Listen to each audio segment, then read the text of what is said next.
I love life, and I'm just so thankful for like all the cool, interesting people I got to travel the world with and work with on a weekly basis. And it's like not a lot of people get to do that in their lifetime, you know? Wrestling is life.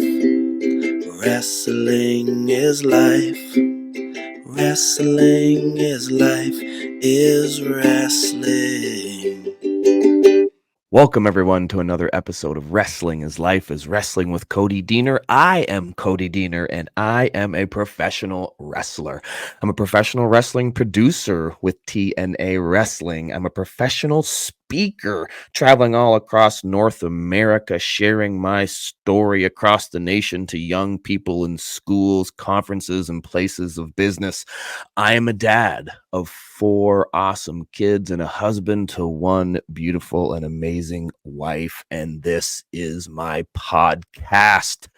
The people have spoken. Yes, for anyone that's been watching TNA Wrestling the last couple weeks, you know that I've had a change of heart. I have decided to put my wrestling career in the hands of who? Professional wrestling fans. I'm no longer making the decisions in my wrestling career. The fans are. If you watched TNA Wrestling last week, which you can go back and watch right now, just get the TNA Plus app. Go to TNAWrestling.com. Get yourself the TNA Plus app. It's awesome. You can watch TNA Wrestling live each and every Thursday. When this episode drops, by the way, this drops every Thursday. But if you watched last week, you saw me in the EC Dub Arena, the 2300 Arena in Philadelphia, a historical building. And I head to the ring to go face to face with the grizzled young vets. And I gave an option to the Philly crowd on who they wanted me to wrestle, because it's not my choice. It's the people's choice.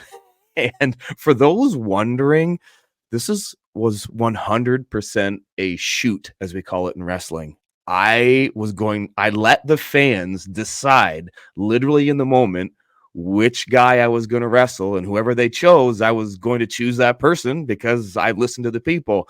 And when the people of Philly spoke, they decided they wanted me to fight both of the grizzled young vets. So here we go.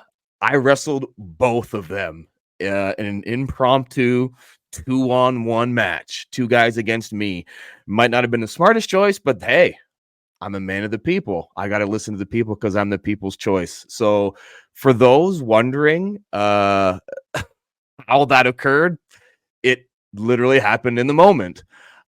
I said in a promo in the ring in Windsor, Ontario, a few weeks ago that I want to get my love and passion for professional wrestling. I need to get it back. And I'm going to get that back from the fans. And already, right away, the TNA wrestling fans have been putting that fun back into the career that I have enjoyed for the last number of years, for almost 25 now. It's been injected immediately back into it because I think wrestling is the most fun when it's unpredictable. And when I come down to the ring and I give the audience, I give the people a choice of what they want to see, it's literally unpredictable because whatever they pick, that's the choice that I have to make.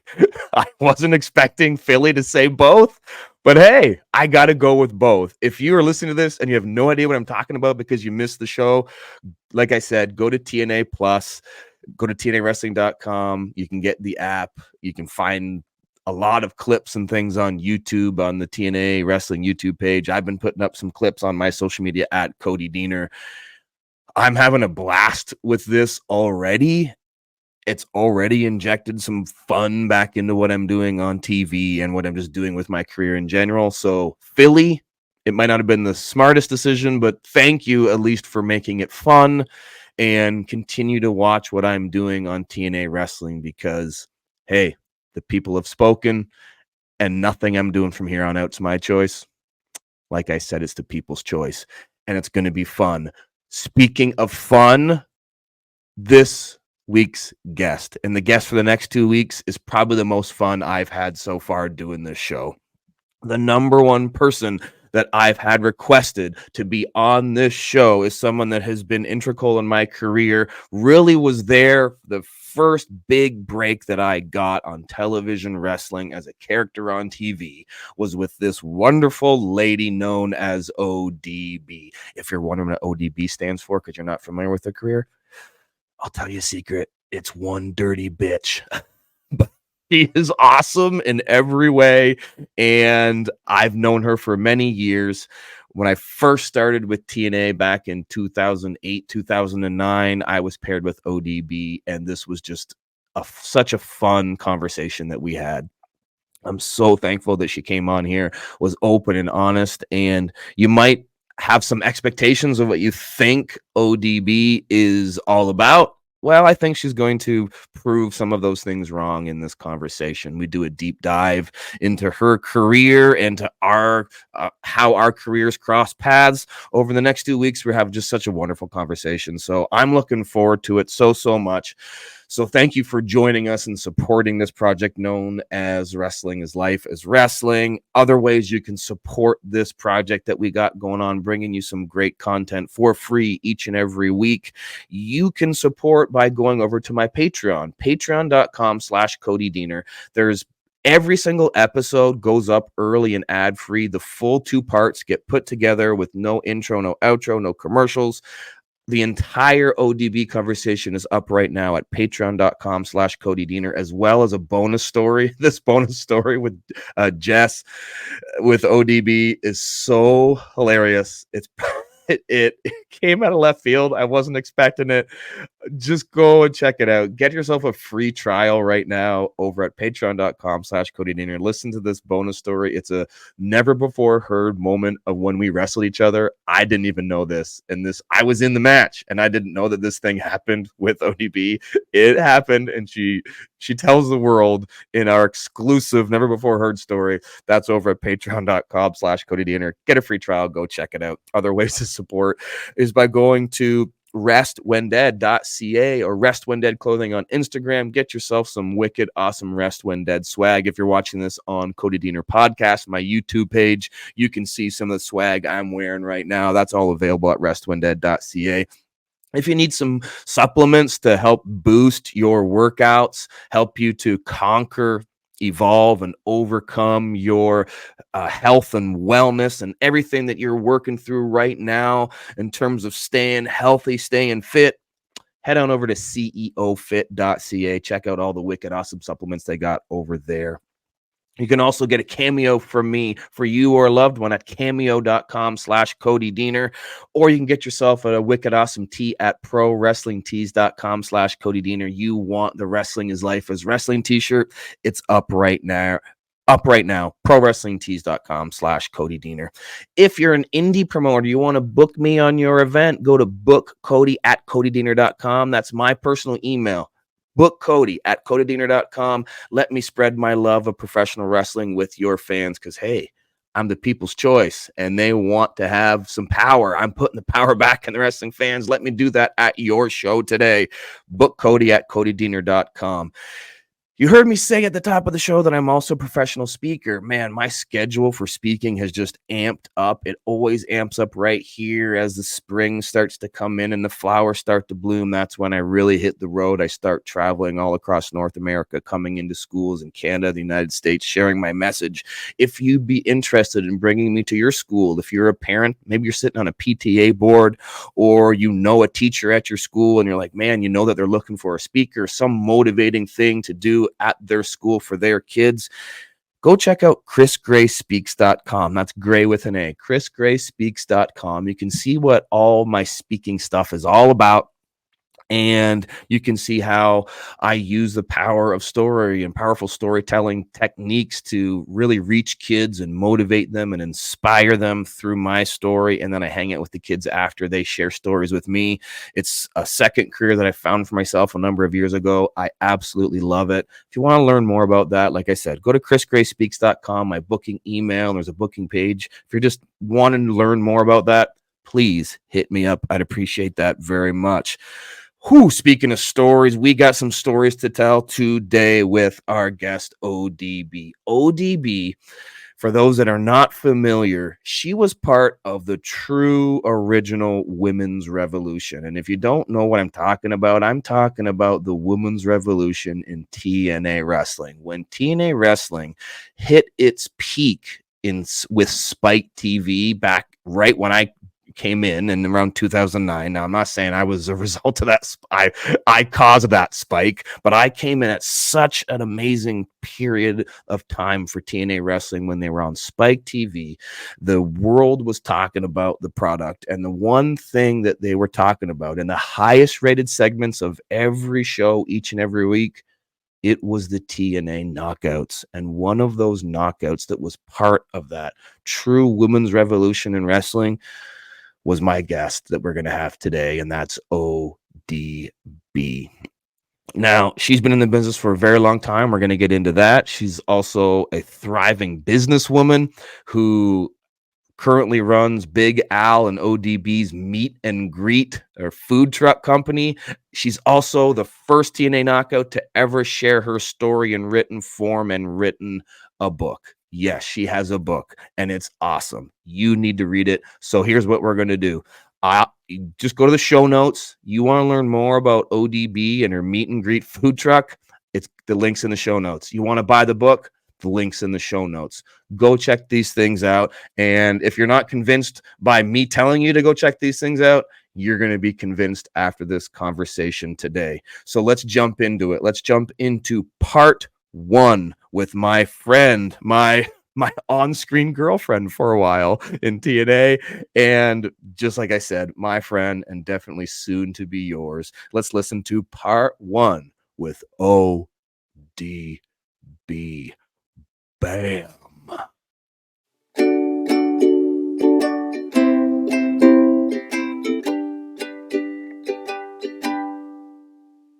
All right. ODB. OD Bizzle. Oh boy, here we go. Bam. Bam. Here we are. Yeah. You know what, Jess? Since I started doing this podcast, it's been like 6 months. And the number one person that the fans and the people are like, hey, man, are you going to have ODB on this thing? You're the number one requested guest.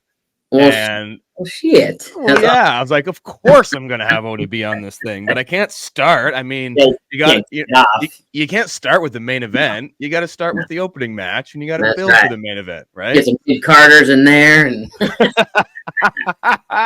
that's right. And then you give them the main event. Thanks for doing this. I appreciate you a lot. Yeah. Coming on here. I got to say this. Every single show I do, your name comes up all the time in my life, Jeff, because I'm still doing the indies. I'm working merch tables. Mm-hmm. And the number one question I get from fans is, what was it like working with ODB? Oh, damn, that's awesome. And then the second question is she as crazy in real life as she is on TV? Yeah, and the answer is, hell yeah, she is. Oh man, I thoroughly enjoyed our time together. Maybe we'll talk a little bit about that. But this awesome. This is Wrestling is Life is Wrestling. It's a wrestling podcast, but it's not like other wrestling podcasts where we just go through your match history and try to get dirt and whatever. This is just, we're talking about kind of our journeys in wrestling, our lives, and you've got a lot of stuff going on right now. Both, you're still in wrestling, but you've got a whole other life that you're doing your food truck. You just wrote a book, which I'm super jealous about because I've always wanted to write a book, and you went and you did it. You just went out and you did it. You're positive. You're doing all this awesome stuff. I follow everything you're doing on your Instagram, which is at the ODB. Bam. We'll make sure that we plug that right now off the hop. But I just appreciate you. I appreciate you being on here, being willing to be an open book and just chat with me for a little bit here. Hell yeah. Yeah. I look forward to this one. So I want to start by asking if the research that I did on you is right, Jess, because I read that you were a hockey player in Maple Grove, Minnesota. Is this right? That is correct. I was actually I'm going to date myself now. Oh. Back in 1993. Hell yeah. Hockey started. Oh, It was like the very beginning. I was on the very first Osseo high school hockey team. okay. I never played hockey growing up, Yeah. but a lot of my dad and my uncles did. And I was like, I want to do that because I'm all about making history. I'm like, I want to be in that first ever hockey team. I don't care if I ever skated before or nothing. Like, Oh, nice. all right. So I got my uncle's like equipment, like old Okay. school equipment. Mhm. And I remember having the very first tryout. And of course, all the guys are watching because they're like, oh, girls hockey. Uh-huh. And then the first thing, what do? I get on the ice. I fucking fall flat on my face because I left my skate guards on. So, yeah, in front of everyone. Oh, man. It was cool though, but I got up, whatever. And then Yeah. I didn't know how to stop. So, of course, I'd check myself into the boards. And then I just said, you know what? Do you guys need a goalie? And then Oh, I was MVP and captain of the high school hockey team for two years, my junior and senior year. okay. So this is saying right off the hop, your first answer to my first question is telling me a lot about you, Jess, that I think I kind of known about you, but this kind of gives a little bit more insight into the type of person you are, because I was going to say, what kind of kid were you growing up? Kind of what was your mentality about attacking life and certain things? Yeah. And what you just said says a lot, because you're like, I'm going to make history. I'm going to be on the first girls hockey team. And you don't even know how to freaking skate. Like what, like what, Yeah. what's going through, like, what is going through your head? You're just like, is it like this thing that was like, people don't think I can do this, so I'm going to shove this down their throat? Or is it just kind of like, I want to try something new? Or yeah, that's the one thing I still get that in life. Like, oh, ODB, whatever. And it's like, fuck off. Like, I got this. Yeah. Like, I'm not a give up kind of person. I love to prove people wrong, even in the food truck business, and we'll get to that. But I love to prove people wrong. Like, I was always the same way. I think I've noticed, and because I have kids, I've noticed this, especially as my kids getting into sports. We're living in the world right now where, we coddle kids and we're always want to give them like positive reinforcement and stuff. And I'm like, you know what? When I was a kid, the thing that motivated me the most was when a coach told me that I couldn't do something. Yeah. And they're like, you're not doing this right. You have to do it this way. I don't even think you can even do it. And I'm like, okay, you know what? I'll freaking show you. And then that's what motivated me. And I think we've lost a lot of that nowadays. So it's interesting to hear that was a kind of a motivating factor for you. Well, I think so many people too, we get participation trophies nowadays, like, really? No, there's a first place winner. Yeah. And that motivated me. Like that motivated me, because it's like, you want to win, right? That's a motivating factor. Yeah. Like, why are you doing it? Like, yeah. So one thing that I get told as a Canadian, not just like, oh, there's something in your Canadian blood, like, makes you tough. And some people say, oh, it must be the cold winters and crazy weather that you deal with. You're from the same breed, you Minnesotans. Like you grow up, you have a harsh winter, you have harsh weather, you have things that you got to overcome. Like what was life like in Maple Grove, Minnesota as a young ODB? Honestly, I was very quiet growing up. Okay. I was very reserved, quiet. My brother was more like the wilder one. We grew up in a very loving home. Mm-hmm. My mom and dad are still here, married for almost 50 years coming up. Oh. And we were pretty kick-ass family. But like when it came to stuff, we were always busy. I mean, I danced for like 15 years. I did tap jazz, ballet. My brother did it too. So we were constantly going to dance recitals, all that crap. And then also I was in softball, and hockey came about, and we were so busy. And sometimes I just entertained myself. Like, so I remember like going into my parents' room with a mic, and I always wanted to be in like beauty pageants. I don't know why. My parents are like, yeah, you sure you want to go that route? Well, what are you trying to say? So, wrestling was on all the time. We'd have pay-per-views when there was only 4 pay-per-views back in the day. The Royal Rumble was always my favorite. watching people who's coming out next, and then we'd all have Little Caesar's pizza and Mountain Dew for the night, and then have all my brother's buddies over, and I'd get into fights with all of them. So that was a family affair. Like your whole family would watch wrestling, or just you and your brother? Yep. Or a whole family. Actually, my parents' first date was at like an AWA back in the day in Minnesota. No kidding. Oh, yeah. That's cool. Yeah. Oh wow. So it's kind of in your blood. Yeah, I was the only one to actually do it. Yeah. So yeah, that is cool. I find it interesting that you were, you entertained yourself with a microphone, wanting to be in beauty pageants. I was the same way, Jess. Because when I was young, when I first started to watch wrestling when I was 5, right before I went to my first year kindergarten, I stayed home. I was a mama's boy, so I stayed with my mom. My older brother, he had already started to school, and my mom's always told me I was really good at just entertaining myself. All she had to do was put, Hulk Hogan on. I'd watch that, and then for the rest of the day, I would entertain myself. Whether it was like you said, having a little microphone, and I'm doing wrestling promos, like I'm talking to Gene Okerlund, or I'm beating the crap out of all my stuffed animals and doing elbow drops off the couch. Like I had this vivid imagination all the time that then really helped me when I got into the wrestling business, right? And I for yourself as well, being unique and imaginative and doing these things.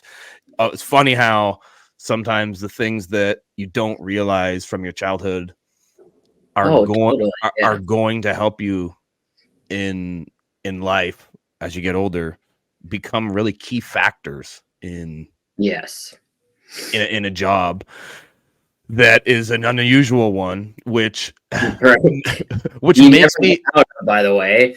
What's that? You never get out of this business, by the way. Well, you know what?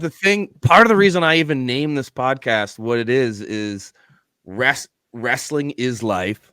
Mm-hmm. Life is wrestling. Even if you get out of the business, once you've seen the world through the lens of professional wrestling, and you realize, oh man, everything's a work, really. Yeah. Whatever business you're in, it's the same as wrestling. Like once you start to realize, oh man, in life there's heels, and those heels are going to use every dirty tactic they can to kind of hold you down, and you got to decide: am I going to be the baby face in this moment, or am I going to be the heel, or what do I got to do to try to get ahead? Because we've all seen all the snakes and the backstabbers. And you're not working me here. Yeah, exactly. Because we've seen you can't outwork a worker. I know how to work this situation. Like it's all that. All those things. So even if you try to get out of the business, you can't get it out of your head because it teaches you so much about how the world even works, which is if I thank wrestling every day for what I have and how I am in this world. Like if it wasn't for professional wrestling, I don't think I would be as I am now. Like I love life, and I'm just so thankful for like all the cool, interesting people I got to travel the world with and work with on a weekly basis. And it's like, not a lot of people get to do that in their lifetime, just the knowledge of life, basically. Absolutely. I say that all the time to people. I mean, it's not meant, it's a very small minority of people in the world that can say that they're actually doing a job that they love. Yeah. Most people are just kind of trying to get by or trying to survive and just trying to make ends meet or whatever, just slugging it out. And they enjoy their personal life, but their job sucks and they hate their job, which half your life, is spent doing this job. I've always had the mentality, like, if I'm going to spend all this time doing something, I better find something that I love. Yeah. Right. Well, you get these people too, where they don't like their job, and then their weekenders like, I'm going out. I deserve to go out and have some beers and get drunk with my buddies every weekend. It's like, to me, that's not really it's not much of a life. I know. Was there people like that in Maple Grove, Minnesota? Is that kind of what? Oh, it's blue collar, that kind of thing. Like, I love social media. Obviously, without that, we wouldn't have everything. And so I go on Facebook actually to get some laughs sometimes and just to see how other people live their life. Sure. And when I see even people I know, they're like, oh yeah, going to this bar tonight. Yeah. And that's basically every weekend. Oh, thank God it's Friday. I'm like, ew, that's all they do. Mm-hmm. And then you wonder why you're, you the way you are. You know, it's just like I know. So the funny thing is I grew up with all of those people. Those yeah, people that the weekend warriors, they live for that the weekend. weekend, right? It was just like, and in our part, it might be in the same in Minnesota, because in Canada, especially in the winter when it gets cold, a lot of Yeah. people are garage partiers. They just drink in Oh, their yeah. garage I used to do that. because yeah, right. It's like, okay, they get in the weekend, and in the summer they might Yeah, do a backyard party, but then the winter's like, hey, we can drink in the garage. And yeah, I always viewed that from a distance, being like, and this thing implanted in my head, like, I'm not going to be like that. Like, that's yeah. not a life that I want. And the funny thing is, when I came up with the character of Cody Deaner, to a lot of it is based on the people that I saw as a kid, right? It's because every town has those people. Every town has that guy Oh, that's just yeah, like, it wants to be the life of the party, and they're not, like, they're kind of a loser, and everyone yeah, knows it, but they're also kind of entertained by the guy. Like, that's yeah. really a lot of the Everyone loves them because they buy him drinks, and then they're broke, yeah. can't pay rent. But you know, Was that an inspiration for you when you decided to get into the business and had to come up with a character? Like, where did that? I guess once I think about it, yeah, because I've always been in like the bar industry. You know, even when Right. I was full time at TNA, I would come back home and go work at the bar. I remember that. And Yeah. that's just what I did. I liked it. I liked interacting with regular people, as they say, and Mhm. then they talk about, oh, who'd you get to wrestle? Can you tell us anything? Or who'd you hang out with? And blah, blah, you know, it's like they enjoyed it, you know, because Minnesota obviously is great with AWA and Gagne, and a lot of legends came from here. So then I get to hear their stories. I'm like, oh yeah, I used to hang out with the Road Warriors, and you know, don't piss them off, you know. Uh-huh. It's cool, but then I'm thinking like, man, all you guys sit in that same stool every day. Hmm. I'm like, damn. Yeah. Yeah, it is. I know. It's Yeah. I was talking to Tracy Brooks, Oh yeah. and she's awesome. And she worked in the bar industry too. Mhm. And we were talking a lot about how much she learned by working in the bars about human psychology and how much that helped her in the business. Yeah, she really, yeah. Right? Was that the case for you? Yeah. Was that the case for you? Learning kind of human I psychology, making money, getting tips. Like, did Oh that yeah, help you in any way when it came to I was getting a in the biz? horrible bartender. If I was, I didn't. I made a margarita with mellow yellow. Like, I thought it was margarita mix on the gun. But yeah, the only reason people came to that bar, well, when I was working, they didn't come for the drinks. I mean, obviously they had a beer or rum and coke, or it was easy, but I ain't making no slushy fancy drink for you, you know. Yeah.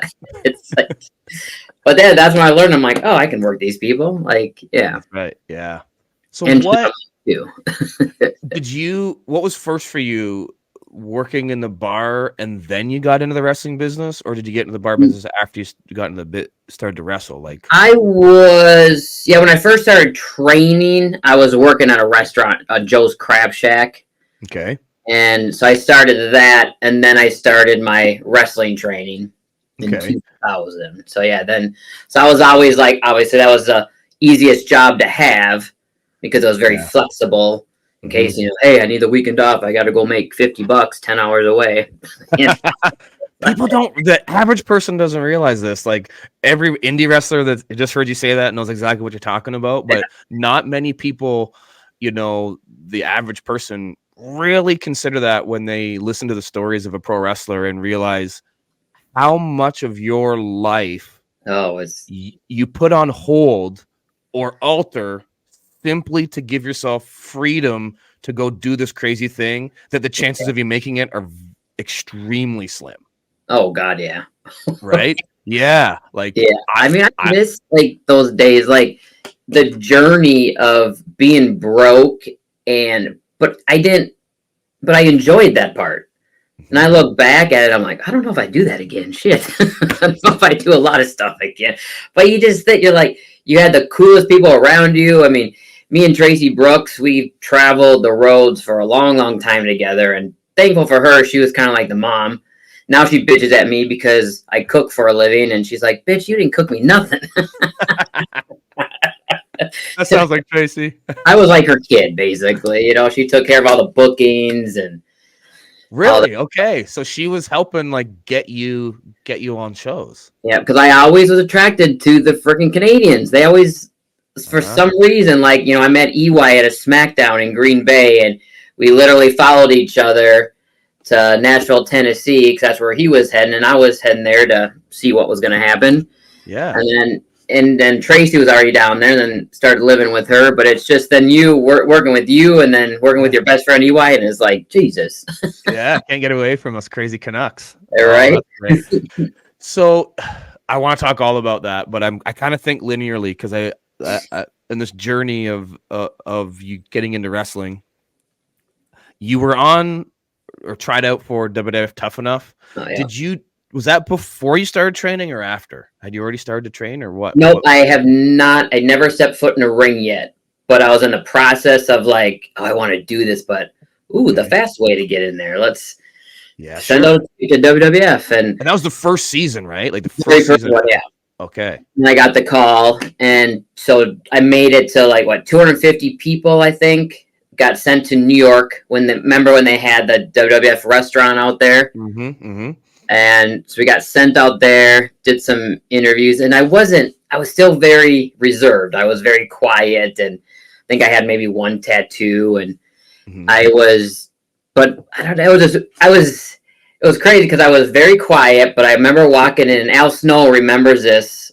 He remembers me out of every single one person because I called myself ODB, One Dirty Bitch, already. Okay, sweet. I already had the name. I didn't know where it was going to go, but sure. I cut my promo. I remember Taz, Al Snow, Mick Foley was there, and Jacqueline Moore were the judges. And I called them 130 bitch, Minnesota, whatever I did. I don't even remember. Yeah. And I made it to the top 25. And then Al actually told me this story. MTV did not see anything from me. They didn't have, there was nothing that I brought to the table. Okay. Like, they didn't see any, and like, they're like, nah, we don't know. She's really not a crazy person. We don't know what we can do with her. And I guess WWF loved me. Like, they're like, we see potential in this one. And that was my first time ever hopping into a ring. Yeah. And pretty much only time into a WWE ring. And then after that, I came back home and Googled wrestling schools. And then Eddie Sharkey is who trained me. So then I literally right when I got home, I jumped into a training school and I said, yep, this is what I'm doing.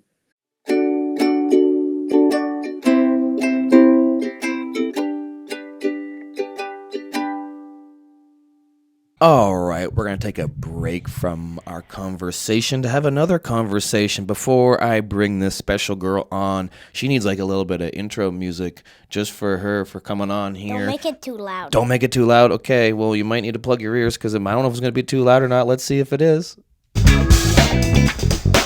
Is that too loud? Yeah. Oh, man. Woo! Welcome back to the show with this very special guest of mine who's going to talk to us about one of our sponsors. What is your name, little girl? Hallie. This is Hallie. And how old are you, Hallie? Remind everybody. 7. 7. This is my 7-year-old daughter, Hallie. Thanks for being on this show. We wanted to talk to our listeners about food. And I said, well, let's talk about food for this commercial. And what type of food did you say we should talk about? Healthy. Healthy food. Do you like healthy food? Yes. What kind of healthy food do you eat? Carrots. Carrots. Cucumbers. Cucumbers. What else? Is that it? Rice. Rice. You love rice. What else? Salad. Salad. Yes. What kind of salad? Any types of salad in particular that you like? I can't think of the name. Oh. Do you like Caesar salad? No. Well, I don't even know what kind of salad you like. You just love your vegetables, though. Because you love healthy food. Maybe we'll think of it later. Has feta cheese in it. Oh, yeah, feta cheese. Greek salad. Yes. Yes. Oh, that's my favorite kind of salad, too. I should have known. Why didn't I know that? It's because Mommy makes all the food. Mommy's really good at making food, isn't she? Mm-hmm. Yeah, Mom, she makes such good food, such Greek salad. She always gives you your carrots and your cucumbers. So here's one thing that Mom could do if she wanted to help spice up the healthy food. Spice, yes. She could get all of her healthy spices and her seasonings from a really cool Canadian website that offers supplements, but not just supplements. Oh, what did you just say? C and the E. Okay, what now? O fit dot C-A. You just wrote a jingle for our sponsor. You know what a jingle? Jingle bells, jingle all No, not a jingle bell. You wrote a jingle for ceofit.ca. It's like a song. We should write a song right now for CEO Fit, because if people go to ceofit.ca, they can get spices for their healthy food and make that with healthy a song food on it. with a song on it. Okay, well let's think of a song for ceofit.ca. Let's figure it out. Let's sing it. You just sang their name. Could we just sing it again? That's usually what jingles are. They just sing the name of the company. Let's try it again. ceofit.ca. Keep going. ceofit.ca. One more time. ceofit.ca.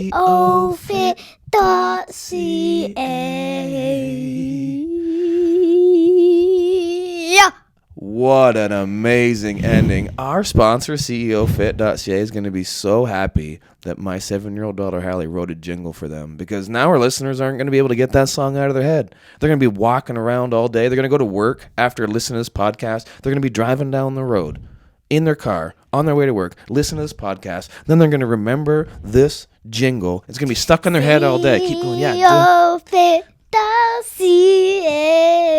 ceofit.ca.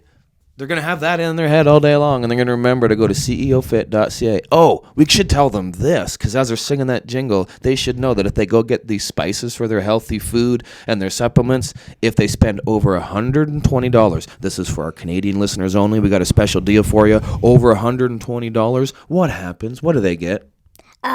Free shipping. Yes, let's say that again. Free shipping. Maybe we should sing that so they will remember that they get free Free shipping. shipping, free shipping, free shipping, free shipping, free shipping. Oh. That was amazing. They're going to know they get free shipping if they spend over $120. Let's sing this song one more time as we say goodbye to our listeners. ceofit.ca. ceofit.ca. Oh, thank you for being on today, Hallie, and thank you for coming up with that song. Can you say goodbye to our listeners? Goodbye and have fun with ceofit.ca.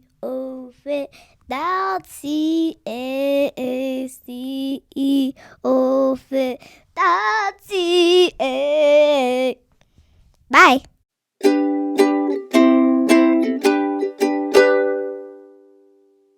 So you were very lucky to, or blessed, or however you want to say it, to be from where you were. There's a rich history of wrestlers from Minnesota, and Eddie Sharkey being one that trains so many people.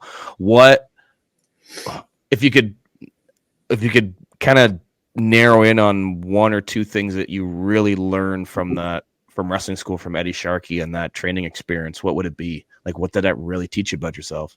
Basically, keep your mouth shut and ears open. Good one. He taught me is respect. I mean, I wasn't trained on what type of moves he could do.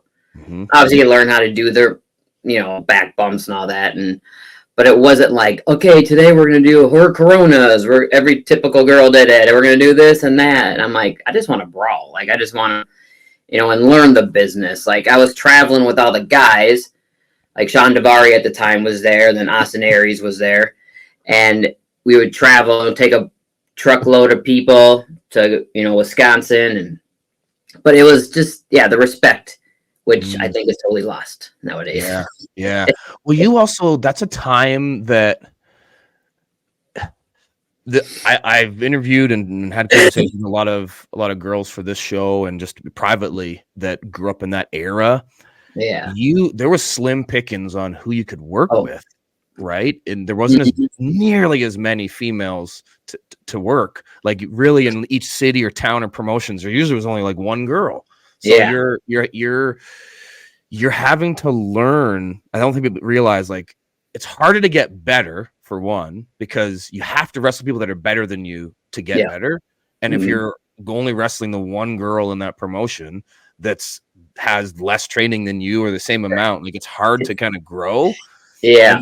And then navigate the politics of, like, oh, she's the top female in that promotion and you're coming in, and like I can't even imagine the stuff that you got into. So it's probably good, that you hooked up with Tracy so she could help navigate that and be your mom and that, right? Because she's the master of that, right? Yes. So having a good support system, is key when you jump in. You name some people there. Who would you say was your support system when you started out in the biz?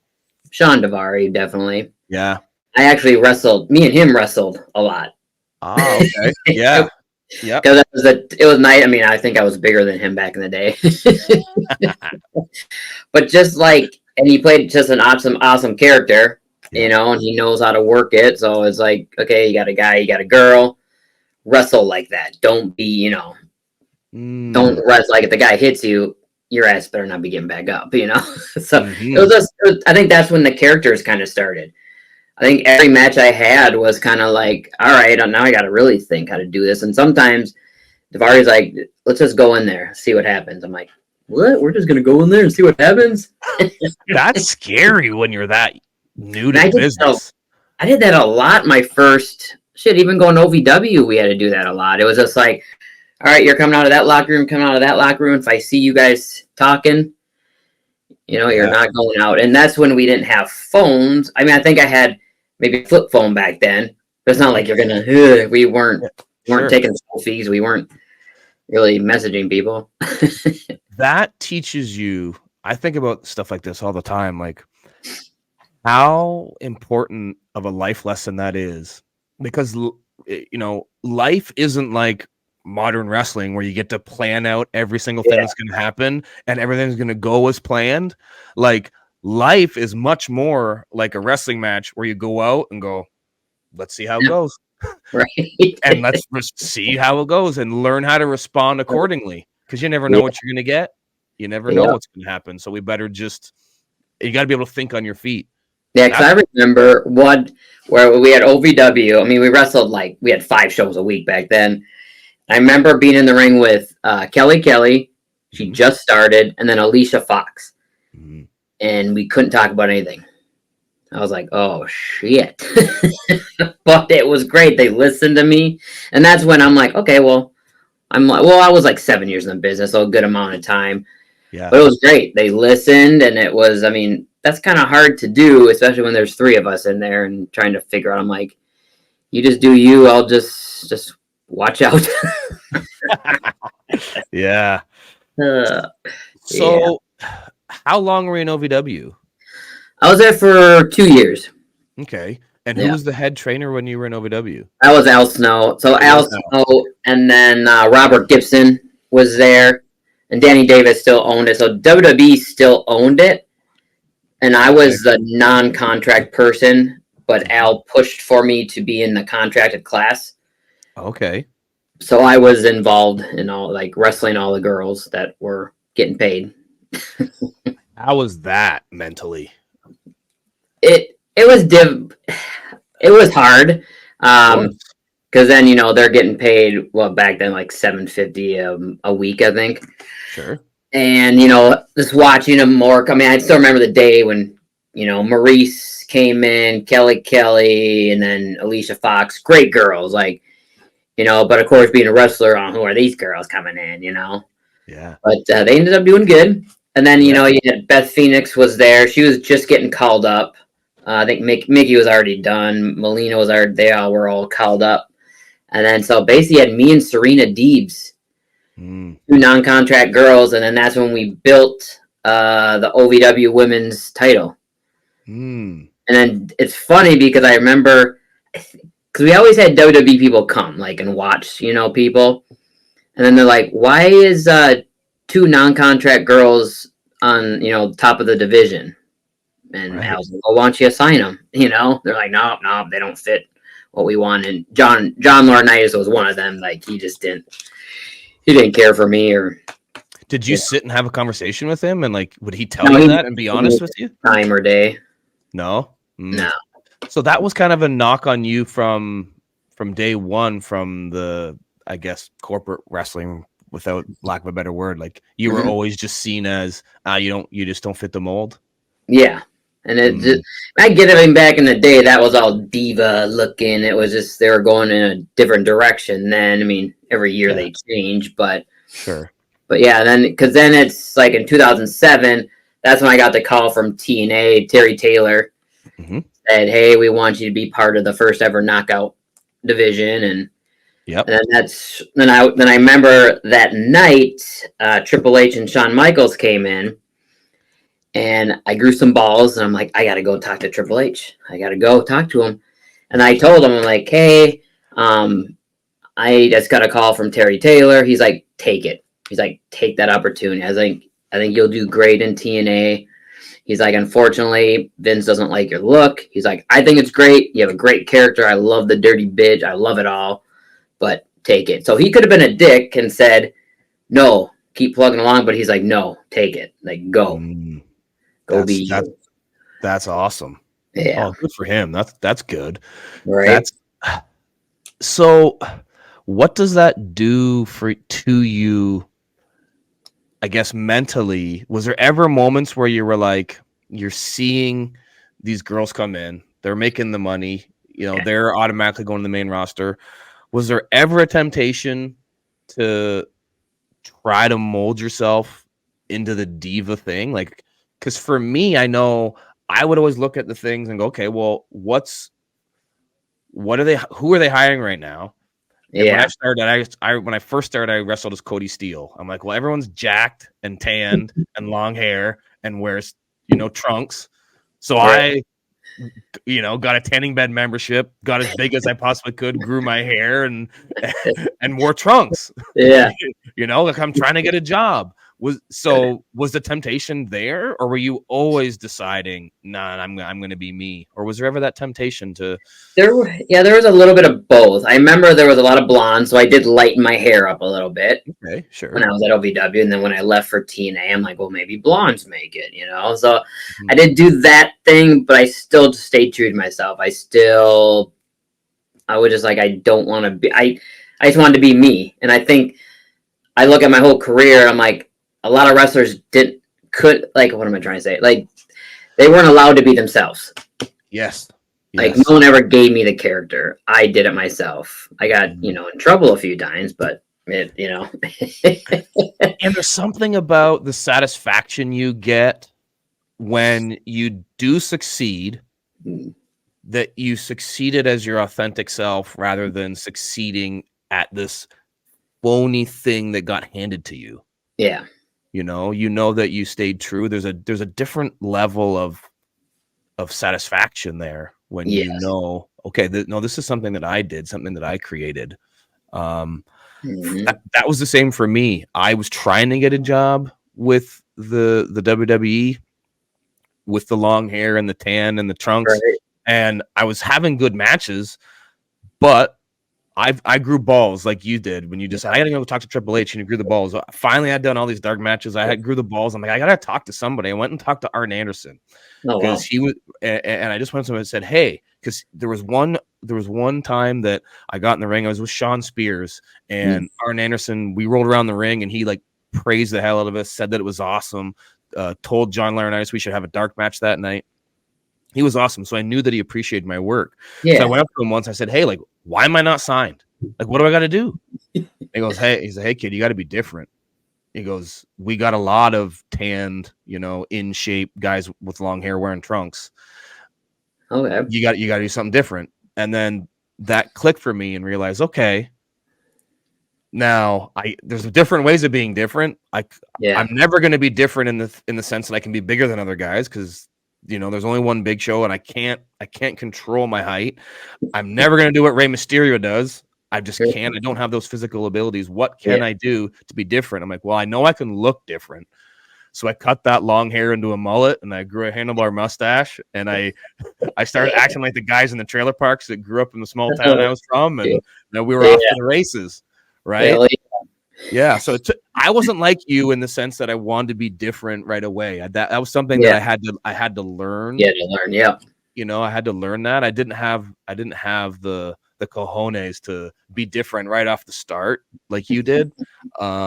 But it was very satisfying getting an opportunity as yourself, as this thing that you created. That was what happened to me.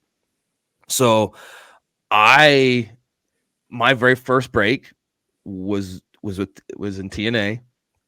Now I don't know if you even know this, but I got signed like a year before you and I started doing stuff on TV. I got signed like, I think they knew that. Yeah, I think I had told you this probably. When we sat down for a drink, one of the first loops, we kind of sat. We went out to a bar on the lot in Universal there, and just wanted to get to know each other because we had to, we were going to be working together. But like I had been signed for a year to be on Team Canada when they were doing the World X Cup, and I was told by Jeff Jarrett after that X Cup ended, and a lot of the guys that got visas and were the foreign wrestlers, you never saw them on TV again. I'm like, oh my God, I'm going to get fired before I even got a chance on TV. And Jeff was like, no, you've got something. You're different. You're a character. I think there'll be something for you down the road. Just be patient. So I was waited. And then I get a call. Hey, man, you're going to start next week. Send us in a videotape. We're doing this thing where ODB's got to win a date with somebody, and you're going to be the guy who wins. So start making some promos. In a week. Okay. Right. So I was living in a trailer park at the time, so it was easy. So it was easy for me to start making videos of me sitting in front of trailers, drinking some beer, and trying to win a date with ODB. So that was how it got introduced to me. How did that concept get introduced to you? Did they tell you right off the hop that you were gonna be with me, or do you remember how that? Yes, I remember it was already gonna be rigged. And then, these poor fans are sending in, like videos and, VHS back in the day. Yeah. And so we already kind of knew where it was going, but I loved it because it got me away from the women's division. And that was the best thing. I was like, oh, this could be really cool. We're going to be on TV. Our characters can really get out there and we can interact with a lot of other people. So when they said that, I was like, okay, I could see this working. Yeah. And then, cause I remember you came out. Well, we had JB was in the ring with me. Then Mike Weber came out, and right. Yep. Was involved in it. Yeah. So that's a fun little tidbit that I didn't even realize until a few years ago. Like I knew who Mike was, and then he started like Fight TV. Oh, the app Fight TV that's blown up, and like a lot of people don't realize that the guy that kind of started that was Mike Weber, and he's the one that lost the date with ODB. That's why I remember when I coming in, Jess, that I was so excited, but I was also like, shit, with the dirt sheets and like the internet was starting to be a thing. I'm like, they're gonna realize that this is rigged and that they know that I'm a wrestler. Like I'm going to be dead in the water before this even starts. Cause all the fans are going to turn on me because the fans had sent in stuff thinking that they're going to win a date. Like, wait a minute. This thing's fans were mad.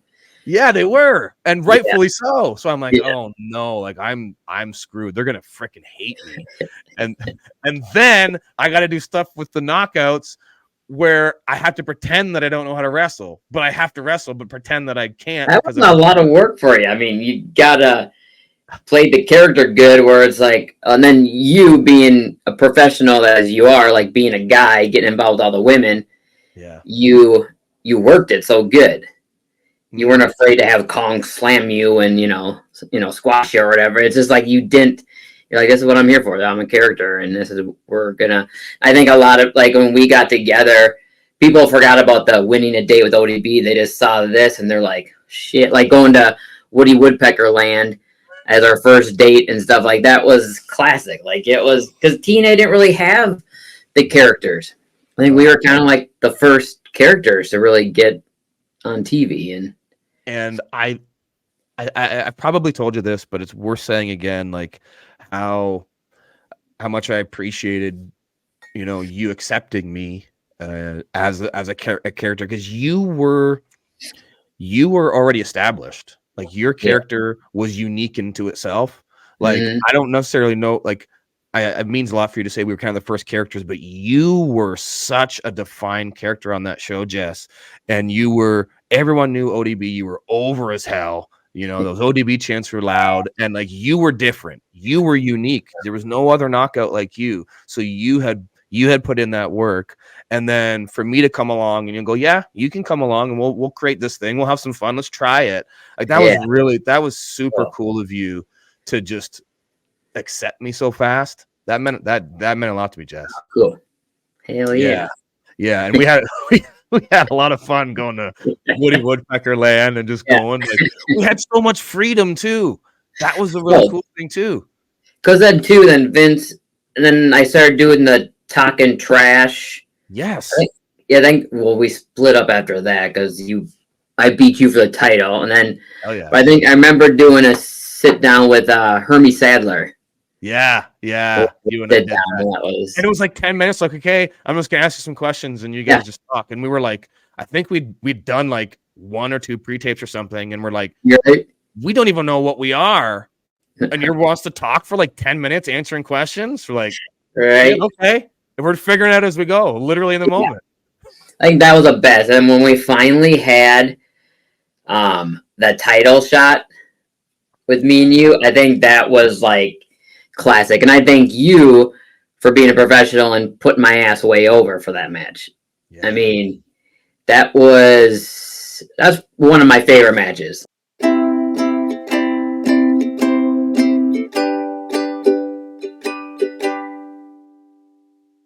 That's going to do it for part 1 with ODB. There's a cliffhanger for you. Man, you want to hear more about myself and ODB working together and our match, our pay-per-view match, which she said is one of her favorite matches. It's also one of mine. Let's dive into that crazy match that we had many years ago, but let's do that next week for part 2 with the one and only. She's one of one, folks. She is ODB. If you don't want to wait until next week to get part 2, head on over to patreon.com/Cody Diener. The entire conversation with ODB is up there right now. Get yourself a free trial. You can listen to the entire conversation. Or even better yet, you want to listen to the bonus story about that match that we're talking about. Never before heard. Pop me huge. I almost fell off my chair when she told me something that happened in that match, and she shares it only over on patreon.com/Cody Diener.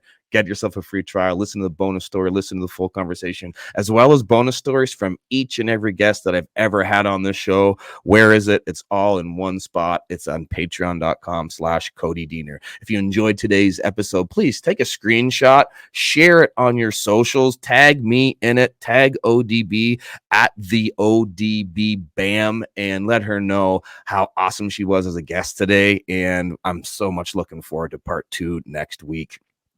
You can also support this podcast by rating, reviewing, subscribing, hitting that like button wherever you're listening to this. Follow us so that this downloads right onto your device each and every week. It really helps my numbers, helps the numbers grow, helps the algorithm, helps more people know about Wrestling is Life is Wrestling, because I don't want them just to know about me and what I'm doing. I also want them to know what my friends are doing and my sponsors, restwhendead.ca, for some wicked awesome merch, including the signature Cody Diener t-shirt. I also want you to head over to ceofit.ca, get all your supplementary needs. Go to cameo.com/Cody Diener, get yourself or a family member a personalized video from me to you. Or go to prowrestlingtees.com. I've got every t-shirt that I've ever made in my career. That's going a long ways. I've been in this for quite a while. They're all up over at prowrestlingtees.com/Cody Diener. A lot of independent wrestlers listen to this podcast, as well as some promoters, and every single indie show that I do, I at least have one wrestler or definitely more than just one fan come up to me when I'm working the merch table, selling my Rest When Dead t-shirts, which are selling like hotcakes at the merch table, by the way. I've actually sold out of all my hats as well. This wicked awesome hat I'm wearing, all sold out. I'm restocking, for those wondering. I'm going to restock them, have more of them at my merch table, but you don't have to go to the merch table. You can go to restwhendead.ca right now. You don't have to wait for the merch table. Whew. But where was I? Oh, yes. I'm talking about fans coming up to me, talking to me, wrestlers come up and talk to me and just telling me how much they enjoy this show and how it's not just a wrestling podcast. It's a life podcast. We are talking about wrestling because we have this common denominator, which is wrestling with my guests, but we're not just talking about wrestling. We're talking about life stuff, life lessons, things that are applicable to every single person, no matter you're in the business or not. But I get I just get a kick out of wrestlers and wrestling fans coming up and talking to me and telling me how much they enjoy the show. The last 2 weeks, I've been really busy on the road doing some indies, and it's just something that I really appreciate. So if you're one of those people that's come up to me to say thank you for this show, you're welcome. I appreciate you just coming up and talking to me about it. I'd love to come and spread my love for wrestling at your independent show. So if you're a wrestler or promoter listening to this and you're curious as to how you can bring me to your area, CodyDiener.com is where all the info is. There's a booking page there, and my email for booking me is bookcody@CodyDiener.com. That's bookcody@CodyDiener.com. I got some openings for now and the rest of the year to do some indies, so let's do it. Let's do it up. Hit me up. If you are a teacher or a PTA board member, or maybe you're a vice principal or a principal of a school, or you're running a youth event and a big conference coming up and you want to bring a speaker to that event, and you're like, man, I heard that this Cody Diener dude does some speaking. I do. I speak under my birth name, which is Chris Gray. You can go to chrisgrayspeaks.com. That's Gray with an A. chrisgrayspeaks.com. You can learn all about my speaking topics, what testimonials from satisfied teachers and administrators and students that have listened to me speak, and I've been able to really reach them in a special way, and they've given me some testimonials. You can go read those right now over at chrisgrayspeaks.com. You can see all the satisfied clients I've had over the years. When I look at that list and see the graphics that are up at chrisgrayspeaks.com, it still blows my mind kind of how much I've been able to travel and go into so many different school boards and businesses and just reach so many people by simply sharing my story and the lessons that I've learned along the way. It's not something that I take for granted. It's not something that is lost on me, guys, that so many people trust me to come in and share my story and hopefully reach some people in an inspiring and motivating way. And man, I love it to death. So I want to do more of it. If you're interested in bringing me to your event, please hit me up, chrisgrayspeaks.com. Speaking of sharing stories and life lessons and the things that we learn along the way, we're going to do that again next week for part 2 with ODB. So please come back. Join us again next week on your podcast platform of choice. If you want to watch it, head on over to YouTube. At Cody Diener Podcast is the YouTube page. Hit the smash the subscribe button. I got to up my subscribers on the YouTube, please. And you can watch the interviews and watch part 2 next week as well. Just download it, smash the like button, do all that stuff that the young kids are saying nowadays. But one thing that they're going to be saying is what we learn each and every week, and we're going to learn next week when we sit down for part 2 with ODB. We will again learn that, man, wrestling is life is wrestling. We'll see you next week, guys. Wrestling is life. Wrestling is life. Wrestling is life is wrestling.